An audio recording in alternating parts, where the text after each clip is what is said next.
Are y'all from Houston? No, I'm from Washington, D.C. Oh, okay. Born and raised in Houston, actually. Okay.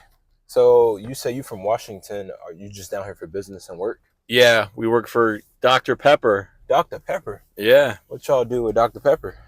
We sell Dr. Pepper. Oh, y'all sell Sell Dr. Dr. Pepper. Yeah. Oh, wow. How long y'all been doing that for? Well, I've been selling Dr. Pepper for 2 years. 12 years. 12 and 2. Yeah. So About what? as old as I am. Wow. What made you get into sales with Dr. Pepper, or both of y'all? Well, I was with PepsiCo for 18 years, Yes, sir. and I decided to leave PepsiCo and go sell chicken, which was a lot harder to sell a dead bird in a box than it is, bubbly water. So decided to come back to the big brands and beverages, which I know, it's been awesome. It's been a great decision. And did y'all have to get a degree to be selling? Yeah, I got a degree from Penn State. Penn State. Yep. And what was the exact degree? Like, what was it? Degree in advertising public relations. Okay. Yep. 4 years. Yep. Yeah. Gotcha. So with sales, would you agree that it's better to work a sales job rather than like a traditional hourly 9 to 5? I would agree. Yeah, I love sales. I mean, I can't be in an office cooped up all day. I need to be out and about, talking and meeting with people. Yeah, I agree. I think the sales aspect, you're meeting people, you're building relationships, every day's different. It's not the same. So it's not like your Monday's not the same as every Monday. So it's always fun. Yes, sir. So yeah, sales is fun. It's a grind, but we're in the, luckily we're in a great industry with great brands. Yes, sir. So we'll take it. And what's the most challenging thing y'all faced in sales? In sales, Yes, probably probably macro influences, consumer, things that you can't control, right? Price increases, the cost of sugar goes up, commodities, consumer wallets, taste change, health change, stuff that's really kind of out of your control. Yes, sir. That's probably the biggest challenge. And then, you have really good competitors, right? So, I mean, Dr. Pepper, we go up head to head with Coke and Pepsi, right? Number 1, number 3 players all the time. So, imagine you're going up against I'm trying to think, what are the good, going up against the Yankees and Red Sox every week, right? Yes, sir. Yes, sir. Yes, sir. What's one thing y'all love about it? Well, I love the company. I love the people. Yeah, that's one thing.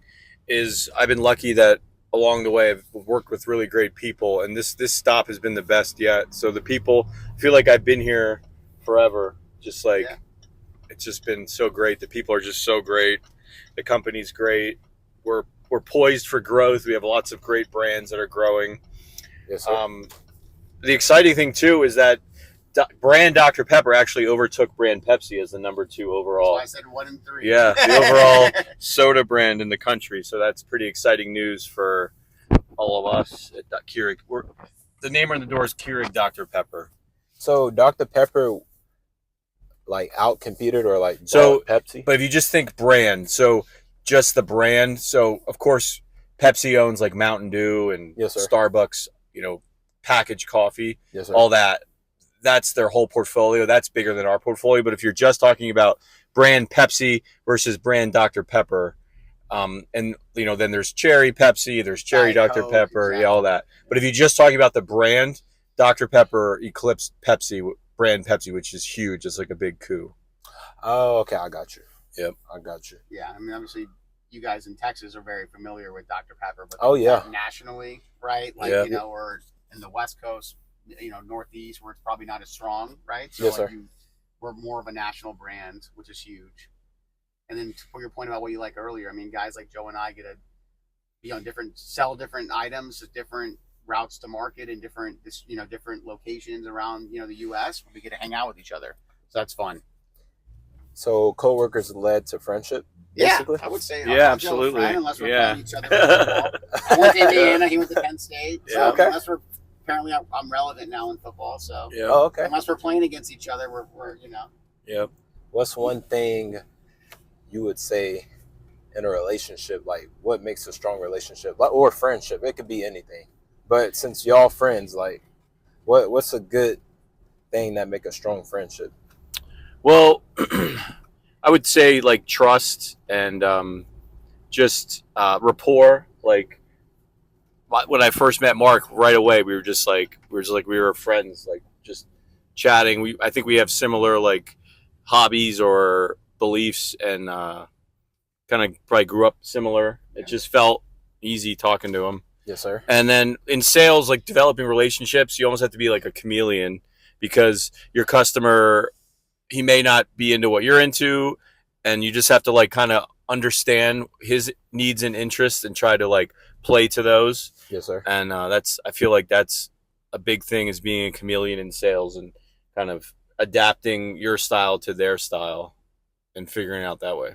Yeah, I agree. And I think, when you meet someone, I saw Joe had some golf balls in his back photo. Okay, I like golf. Let's talk about golf. Oh, you have kids? I have kids. Okay. How old are your kids? You start to kind of ask those questions, because at the end of the day, when you work, you just don't want to be a number, right? You want to have a meaningful relationship. And you also want, when I call Joe for a question or he calls me to come out for a meeting, we both want to be able to help each other, right? Grow the business together, right? And both work together to, drive sales and drive our career and drive our business. And I think one of the biggest things that I've seen in my career is just like if I email Mark, he's going to get back to me within probably 20 to 30 minutes, maybe a couple hours, but he's going to get back to me. He's going to get me what I want, and I'm going to do the same to him. We've found that all right, I can work with this guy. He's attentive. He's on it. He knows his business. For each other. Yeah. And he's going to help me out. I'm going to help him out. There's other people in business where you email them and it's you don't hear anything. A week will go by. You have to ping them again. Yes, sir. And it's just frustrating. So it's the people that get things turned around quickly, are kind of go-to people. We find those are easiest to work with. And even if it's just respond to the email right away, I got it, let me look into that, I'll get right back to you, is key, other than just letting emails sit there for weeks and not respond. You're going to gravitate towards the people that are the same like-sized mindset as you, right? Yes, so sir. I've played team sports. I got brothers. We always played team sports because we wanted the good of the team, right, to win. And Joe has that same mindset. It's not like Joe's going up against me, I'm going up against Joe. We're both okay, if our teams can win, yes, sir, we're all in a better position, right? We're all going to have our jobs. We're all going to have growth. We're all going to have security. We're going to learn from each other. So I think that's a big thing. If I was hiring people, the first thing I asked was, did you play sports and was it a team sport? It's a big difference. The guys that play tennis by themselves or the guys that play doubles. Yeah. It's a big difference. Yes, sir.